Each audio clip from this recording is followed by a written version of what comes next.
안녕하세요 여러분. 새로운 한 주도 주님의 선하신 인도하심과 보호하심을 경험하는 그런 한 주가 되기를 축복합니다. 오늘 본문은 역대하 25장입니다. 아마샤가 왕이 되었을 때에 그는 25살이었다. 그는 예루살렘에서 29해 동안 다스렸다. 그의 어머니 여호와따는 예루살렘 사람이다. 그는 주님께서 보시기에 올바른 일을 하였으나 마음을 다하여 하지는 않았다. 왕권을 확고하게 장악한 뒤에 그는 부왕을 살해한 신하들을 처형하였으나 처형받은 신하의 자녀는 죽이지 않았으니 그것은 그가 모세의 책 곧 율법에 기록된 말씀을 따른 것이었다.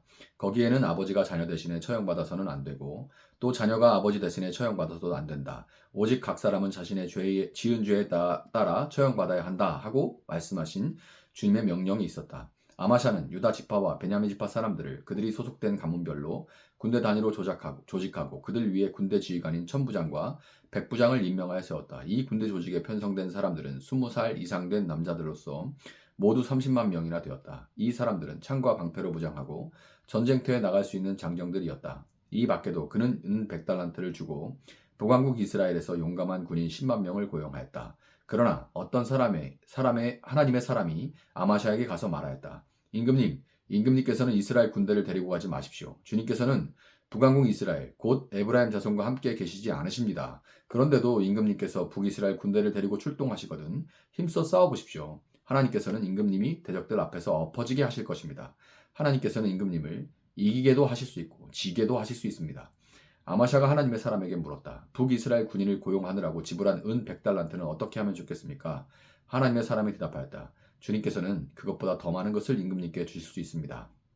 그래서 아마샤는 에브라임 온 군인들을 그들의 고향으로 돌려보냈다. 그들은 유다 사람에 대하여 몹시 불쾌하게 생각하면서 고향으로 돌아갔다. 아마샤는 용기를 내어 출병하였다. 소금 계곡에 이르러서 세일 자손 10,000명을 죽였다. 유다 군대가 또 별도로 10,000명을 산채로 붙잡아서 절벽 위로 끌고 올라가 그 밑으로 떨어뜨리자 그들의 몸이 으스러졌다. 그러는 동안에 아마샤가 전쟁에 함께 데리고 출동하지 않고 되돌려보낸 북이스라엘 군인들은 사마리아와 베토론 사이에 있는 유다의 여러 마을을 약탈하고 사람을 3,000명이나 죽이고 물건도 많이 약탈했다. 아마샤는 에돔 사람들을 학살하고 돌아올 때에 세일 자손의 신상들을 가져와서 자기의 신으로 모시고 그것들 앞에 경배하며 분향하였다. 이 일로 주님께서 아마샤에게 크게 진노하셔서 예언자 한 사람을 보내시니 그가 가서 아마샤에게 말하였다. 이 신들은 자기들을 섬기는 그 백성들을 임금님의 손에서 건져내지도 못하였는데 임금님께서는 이 신들에게 비시니 어찌된 일입니까? 예언자가 이렇게 말머리를 꺼내는데 왕이 그의 말을 가로막으면서 우리가 언제 너를 왕의 고문으로 추대하였느냐? 맞아 죽지 않으려거든 그쳐라 하고 호통을 쳤다. 그러자 예언자는 이렇게 말하고 그쳤다. 임금님께서 나의 충고를 받지 않고 이렇게 하시는 것을 보니 하나님께서 임금님을 망하게 하시기로 결심하셨다는 것을 이제 알 것 같습니다. 유다 왕 아마샤가 참모들과 함께 이스라엘에 대항할 모의를 하고 예후의 손자요 여호아스의 아들인 이스라엘의 여호아스 왕에게 전령을 보내어서 서로 직접 만나 힘을 겨뤄 보자고 제안하였다. 이스라엘의 여호아스 왕은 유다의 아마샤 왕에게 사람을 보내어서 회답하였다. 레바논의 가시나무가 레바논의 백향목에게 전가를 보내어서 백향목의 딸을 며느리로 달라고 청혼하는 것을 보고 레바논의 들짐승이 지나가다가 그 가시나무를 짓밟은 일이 있습니다. 당신은 에돔을 쳐부수었다는 것을 스스로 대견스럽게 여겨 자랑하면서 건방지게 우쭐대지만 차라리 당신 궁전에 그대로 머물러 있으면 별 탈이 없을 터인데 어찌하여 당신은 당신 자신과 유다를 함께 멸망시킬 화근을 스스로 불러들이고 있습니까? 그가 이렇게 말하여도 아마샤는 들으려 하지 않았다. 그러나 이것은 하나님께서 하신 일이다. 유다 사람들이 에돔 신들의 뜻을 물음으로 하나님께서 유다 사람들을 여호와스의 손에 넘겨주시려고 아마샤의 마음을 그렇게 만든 것이다. 이스라엘의 여호와스 왕이 올라와서 유다의 아마샤 왕을 맞아 유다의 베세메스에서 대치하였다. 그러나 유다 군대는 이스라엘 군대에게 패하여 뿔뿔이 흩어져 자기들의 집으로 도망가고 말았다.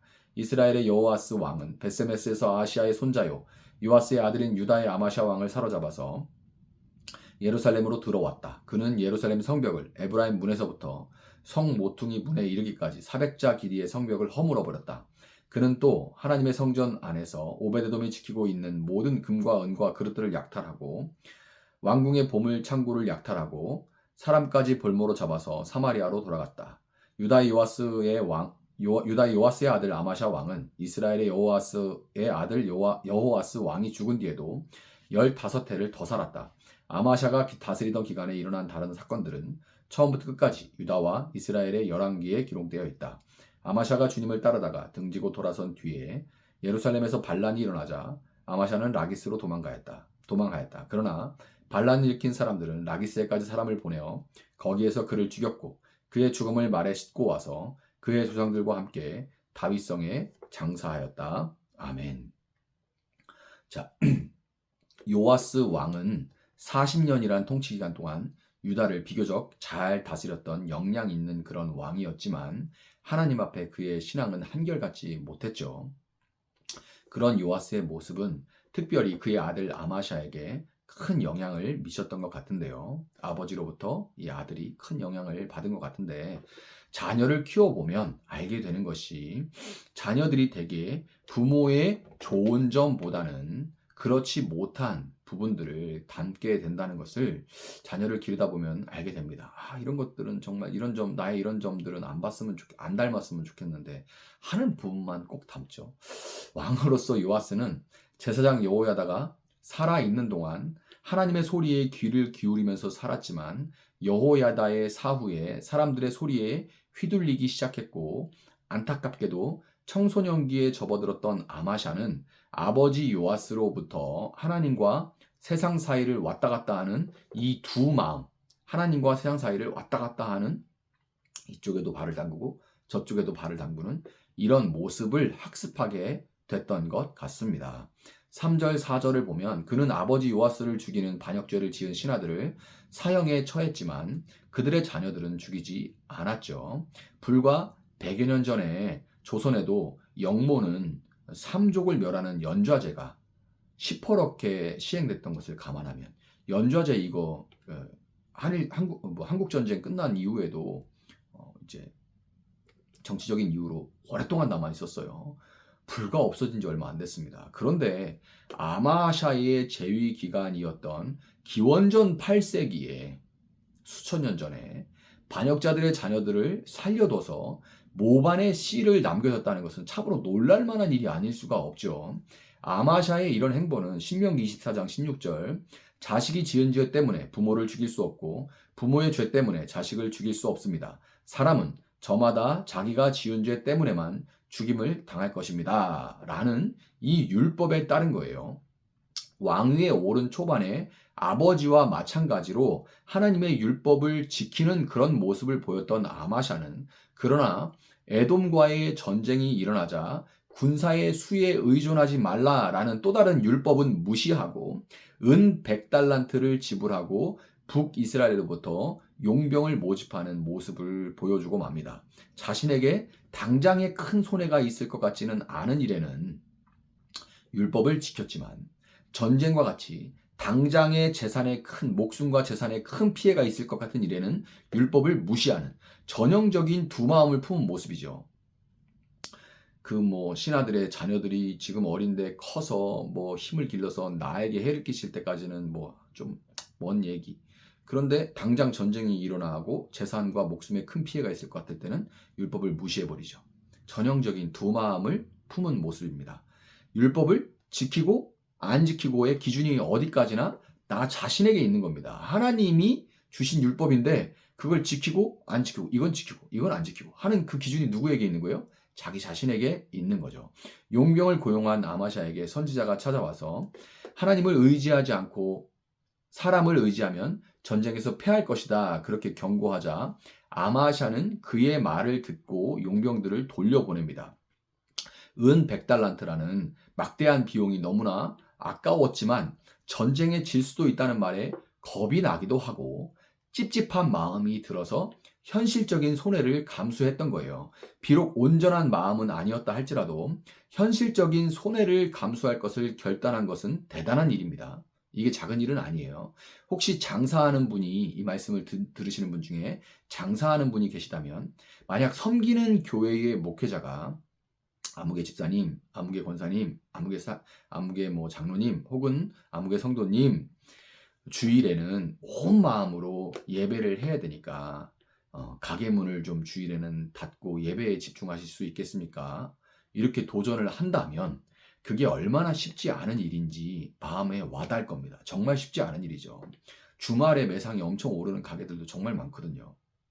그런데 이렇게 그런 권면을 받았다면, 그런 도전을 받았다면 그거 결단하는 일이 쉬운 일입니까? 그게서 정말 어려운 일을 결단했구나라고 마음에 와닿을 수가 있겠죠. 아마샤가 순종했을 때 하나님은 그에게 복을 주셨고 에돔과의 전쟁에서 승리할 수가 있었습니다. 왜냐하면 그것이 작은 일이 아니었고 어쨌든 순종했기 때문에. 그런데 승전한 아마샤가 놀라운 행보를 보여주었는데요. 바로 자신이 승리를 거둔, 패배한 게 아니라 이긴 에돔에서 신을 가져와서, 그 에돔의 신을 얘기하는 거죠. 신을 가져와서 그 신상 앞에 경배하고 분향한 겁니다. 당시 전쟁은, 나라와 나라의 전쟁은 그 나라의 신과 이 나라의 신과 이 나라의 신이 싸운 것으로 여겼기 때문에 그런 세계관이었어요. 그래서 패전한 국가가 승전국의 신이 우리나라의 신보다, 국가신보다 더 강하구나 하고 인정하고 그 나라의 신을 숭배하는 일은 왕왕 있었던 일입니다. 늘 있었던 일인데 승리하고도 패전한 나라의 신을 가져온 것은 아마샤 이전에도 이후에도 찾아보기 어려운 일입니다. 이해가 쉽게 안 가죠. 이것은 아마샤가 에돔의 신이 에돔을 지켜주지 않고, 에돔의 신인데 그 에돔 신이 에돔을 지켜주지 않고 내 편을 들어줬다라고 여겼기 때문에, 그래서 내가 승리했다라고 여긴 것을 보여주는 거예요. 여호와 하나님도 나를 도우셨겠지만 그 에돔 신도 여호와 하나님과 싸우지 않고 그 에돔 백성들을 버리고 내 편을 들어줬다라고 여기는 거예요. 그러니까 자기의 승리, 내 승리를 도와주는 것은 모두 내 신이다라고 여기는 거죠. 전형적인 자기중심적인 모습입니다. 여러분, 이거 진짜 그때만 있는 게 아니에요. 기가 막히지만 그때만 있는 일 아닙니다. 교회 나오면서도 점 보러 다니는 사람 얼마나 많은데, 아니 이 무속의 신들이 하나님 앞에 다 신이 아닌 것들 아닙니까? 그런데 하나님도 나를 뭐 도와주시겠지만 큰 일에 있어서 작은 소소한 일, 결혼 언제 하나, 뭐 개업 언제 하나, 이사 언제 가나, 이런 소소한 문제들은 하나님은 너무 크신 분이니까 그걸 뭐 굳이 사장님한테 얘기를 하나, 뭐 이게 과장님한테 물어보자, 이런 식으로 하는 분들이 얼마나 많은지 아십니까? 이게 아마샤의 똑같은 짓이에요. 똑같은 짓. 그렇죠. 갑자기 준비한 말씀에도 없는 이야기를 하는데 이런 행태가 똑같이 일어납니다. 전형적인 자기중심적인 모습이에요. 자기중심. 신앙이 하나님 중심이 아니라 내 중심입니다. 나를 승리하게 하는 건 다신이라는 거예요. 다신. 그러니까 사실은 여호와 하나님을 섬기는 게 아닌 거죠. 내가 주일 예배 잘 드리고 뭐 이것저것 갖다 바치고 해서 봉사 잘하고 해서 여기서 복을 받고, 또 가능하면 뭐 복은 여러 군데서 오면 좋으니까 여기서도 받고 저기서도 받고, 이런 모습 정말 많습니다. 이렇게 볼 때 아마샤가 율법을 지킨 것도, 손해를 감수했던 것도 모두 그 중심에 무엇이 있는지 확연하게 보입니다. 그 중심에 뭐가 있어요? 자기 자신이죠. 신앙생활 10년, 20년, 30년, 40년 죽을 때까지 해도 그냥 자기 중심, 자기 자신이 그 안에 있는 신앙은, 죄송하지만 신앙이 아닙니다.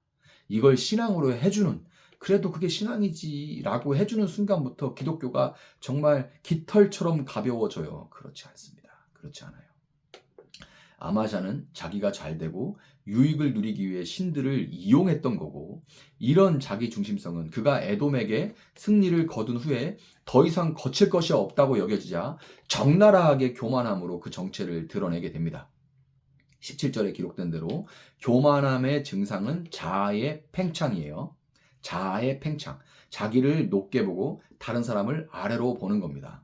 그래서 아까 말씀드린 그런 분들, 기독교인들 가운데 교회만, 예배당만 벗어나면 나가가지고 그렇게 갑질하는 분들이 많아요. 예수님의 모습은 전혀 안 보이는 분들이 많아요. 교회에서는 어묵의 권사님, 어묵의 집사님 좋은 소리 많이 듣고 막 좋은 소리만 하는데 밖에 나가면 그렇게 조금만 청소하시는 분이나 조금만 자기보다 못하다고 생각하면 그렇게 갑질을 하는 일들이 많은 겁니다. 자아의 팽창이 있기 때문에 그래요. 자아의 팽창. 빌립보서 2장 3절, 무슨 일을 하든지 경쟁심이나 허영으로 하지 말고 겸손한 마음으로 하고 자기보다 서로 남을 낮게 여기십시오. 낮게가 아니라 더 높게, 좋게 여기십시오. 또한 여러분은 자기 일만 돌보지 말고 서로 다른 사람들의 일도 돌보아 주십시오. 아멘. 이 말씀, 이 하나님의 말씀과는 정반대의 행태죠. 아마샤의 도발에 이스라엘의 왕 요아스가 이렇게 답을 합니다. 당신은 에돔을 쳐부수었다는 것을 스스로 대견스럽게 여겨 자랑하면서 건방지게 우쭐대지만 차라리 당신 궁전에 그대로 머물러 있으면 별탈이 없을 터인데 어찌하여 당신은 당신 자신과 유다를 함께 멸망시킬 화근을 스스로 불러들이고 있습니까? 하나님이 없는 요아스, 북이스라엘의 요아스에게도 보이는 것이 자기 자신으로 그 내면이 가득해진 교만한 아마샤에겐 보이지 않았고, 아마샤는 결국 사로잡혀 요아스가 죽을 때까지 포로로 지내다가 겨우 풀려나 아버지와 마찬가지로 반역자들의 손에 살해당하는 비참한 최후를 맞이하고 말았습니다. 여러분, 내 속에 내가 너무 많아. 가시나무죠. 내 속에 내가 너무 많아 하나님이 거하실 곳이 없다면 그 끝은 멸망입니다. 이 새날에 여러분의 신앙이 진실로 하나님 중심인지 나 중심으로 하나님을 이용하고 있는 것인지를 성찰해 보시고 두 마음을 품지 않고 오직 하나님만 섬기는 여러분들이 될 수 있기를 예수님의 이름으로 축복합니다. 잠시 기도하겠습니다. 사랑하시는 주님 감사합니다. 오늘 너무나도 날카로운 비수와 같은 말씀을 듣게 됩니다. 주님, 이 말씀 앞에 두렵지만 아프지만 그러나 우리 자신을 성찰할 수 있게 하여 주시고, 하나님, 내 속에 신앙의 그 왕좌에, 내 마음의 보좌에 누가 앉아 있는지를 다시금 우리가 정직하게 고백하게 하시고, 만약에 여전히 내가 앉아 있다면 오늘 하나님 앞에 엎드릴 수 있도록 주님 도와주시고, 그 보좌에 다시금 주님께서 왕으로 앉으시는 그날이 될 수 있도록 주님 도와주시기를 원합니다. 주님 말씀하시고 우린 듣고 순종하게 하시고, 주님 앞장서시고 우린 그 뒤를 따라갈 수 있도록 주님 도와주셔서 발치에서 주님을 따를 때 주님의 그림자에 덮여, 주님의 옷자락에 덮여 주님, 우리가 주님을 닮아갈 수 있도록 주님 도와주시기를 원합니다. 감사하며 예수님의 이름으로 기도합니다. 아멘. 오늘 주신 말씀 붙들고 계속해서 기도합니다.